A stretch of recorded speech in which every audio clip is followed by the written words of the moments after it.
Hey, I'm Mark Shaffer from Philosopher Kings, where we teach a new generation of young professionals how to think, speak, and act with true professionalism, all while being true to your unique calling, identity, and passion. Let's dive right in with an introduction on how to think about going pro. Many people think being a professional simply means that you get paid, and so an amateur doesn't get paid while a pro does. That's actually not the case. Originally, there were two professions: law, which came from the Greek practice of rhetoric, and medicine, which also came from the Greek sciences. And what distinguished a true professional was that they underwent years of training by a guild or by an organization that oversaw them learning the skill set required to work with patients or clients. And then secondly, they were overseen by that guild for the duration of their career. In modern times, that means if you practice medicine, you're overseen by the American Medical Association. Or if you practice dentistry, you're overseen by the ADA. If you practice law, well, you're a bar-passed attorney and you're overseen by the American Legal Council. And so being a professional actually means you've undergone training and passed the test at the end of that training to belong to the guild, and two, you're overseen by that guild itself, which makes being a professional a balancing act of honoring your commitment to that association and finding your own unique way of doing the profession in a way that takes care of clients and patients with excellence. So how to think about going pro requires some real nuance. Why is it so overwhelming to be a professional after all my years of training? Like, I invested so much time and energy and passed every test and jumped through every hoop I needed to, and I still feel like I'm drowning, like it's stressful to go to work, like I'm tense and hot under the collar the minute I step into the hospital or the dental office or the legal firm. Why is that? Well, being a professional is a balancing act. It's a balancing act of difficult patients and clients, even more difficult colleagues that sometimes don't seem to be team players or just seem to be out for themselves. Institutional ecosystems that are like moving targets. We were doing things this way, now we're doing things this way, and that gets nuanced in a million ways, all while being overseen maybe by advisors or program directors or people training you farther in your field that you don't necessarily get along with all that well or vibe with. There's a difference between academics, between doing your school training versus the 10,000 hours of practice that it really takes to do a profession with skill and ease and excellence, and to know what your next right move should be automatically. These things just take time. At the same time, young career in the professions is usually the same kind of lifespan for a person as having a young family, as starting out with a partner to build something maybe for the first time or for a long time. And there's the stress of being in a young family that compounds your young career. They bounce off of each other, right? And they cause overwhelm. All the while, student loans are hanging over your head. There's this giant number of debt that seems impossible unless you had parents that paid for your training, which is a boring story, but I know some of you did. And at the same time, there's the social media classmate highlight reel of how everyone from your class is doing great and you feel like you are not.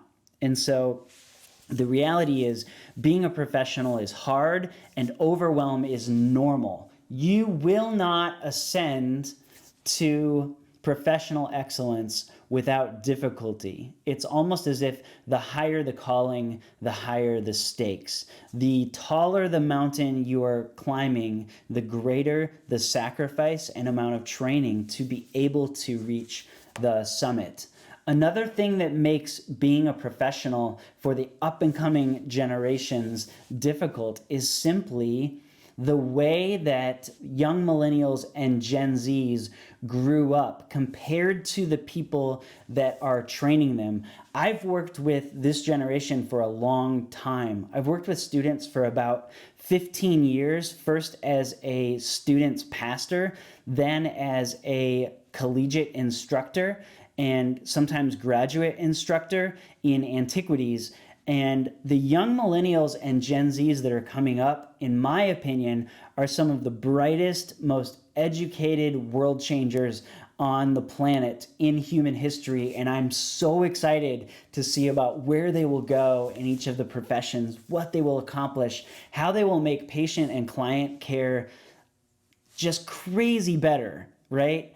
But at the same time, there's some things about the way young millennials and Gen Zs grew up that make it hard to enter the professions and cause extra overwhelm. One of my favorite books on the generations in general, and you should read it, by the way, if you're trying to work with, boomers, Gen Xers, millennials, and your peers.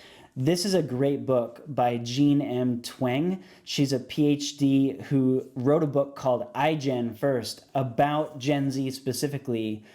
But the interesting thing she says is that while most sociologists will classify generational differences, that is, what makes a boomer now a Gen Xer, or what makes a Gen Xer now a millennial, most sociologists will classify this by world history events. And so the World Wars classified a generation. Vietnam, the falling of the Berlin Wall, these things classified another generation. 9/11, Y2K, these things then delineated millennials.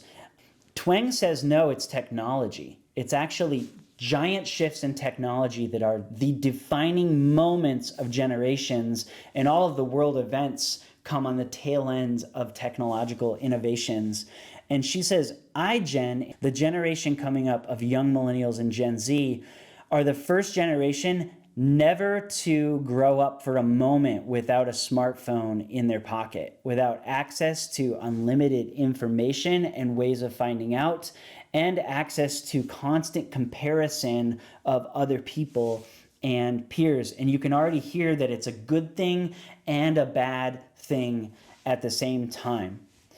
The iGen professional belongs to one of the most beautiful generations because they think in terms of the human collective. They're sometimes called the we generation. They don't accept meta narratives or giant stories being placed over one person, but instead constantly recognize the individuality of others, be it their gender, sexual orientation, or just life pursuit. What happiness and freedom means to an individual matters to them and ought to be respected. You can already hear that this is a beautiful thing for client care and patient care in the professionals. They're remarkably educated, bright, and justice-oriented. But here's where the overwhelm comes in.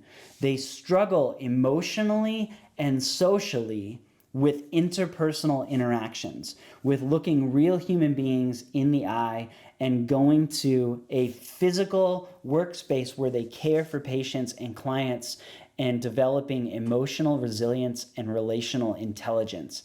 That's why you're overwhelmed. It's completely normal to feel overwhelmed, and your generation has some unique challenges just because of the advent of the internet, smartphones, and social interaction and online platforms. But we're just getting started, and you're on the front edge of what's coming in client and patient care. You're not behind. You're actually ahead. And I don't know when the last time someone told you this, but you know what? You're going to be great. You're actually going to be great. You're going to change the professions, you're going to change the world, and you're going to hit your groove as an individual. Of all the things you've had to master, of all the hoops you've had to jump through, of all the skills you've had to gain to become an expert in your field, if I can be honest with you, social skills are the easiest. Soft skills are the easiest. You can absolutely learn them. You can absolutely grow every day in interpersonal skills, and Philosopher Kings is designed to get you there. At Philosopher Kings, we have a goal for iGen professionals that's something like this. We want to produce high competency, low ego young professionals with ongoing soft skills. So high competency, you guys are nailing. You're good at what you've been trained to do. You're some of the best classes of young professionals we've seen come out of institutions. Low ego, we could all work on, especially when we're young. What's it look like to carry this great ability and something beautiful that not a lot of people can do, and at the same time, to know you're not better than anyone else, to recognize the full dignity, gravity, and humanity of your patients, clients, and coworkers, and to tamp your ego down on purpose and through goodness and vulnerability, earn trust as a professional. And so high competency, great ability, but low ego. We want to shove down arrogance and hubris in most cases. Young professionals with ongoing soft skills. You can always be getting better at soft skills, and we will always be here to help you with that. The reason I include so much ancient philosophy is it's perfect for this goal. Philosophy holds excellence as its highest virtue, its arete. Can you gain the greatest mastery possible of yourself, of your profession, and of your personal life? And can you do it with no ego? Can you eliminate the self of ego so that you perform in the world free from self-delusion and deception? And ancient philosophy encourages learners to gain wisdom, which is really like soft skills, connecting everyday practical life in a way that makes you act wise, encourages learners to gain wisdom over time. And so the reason we love ancient philosophy at Philosopher Kings, and we think it's the best way to teach you how to think, speak, and act, is that it encourages the goals that we've set out for ourselves of high competency, low ego, ongoing soft skills.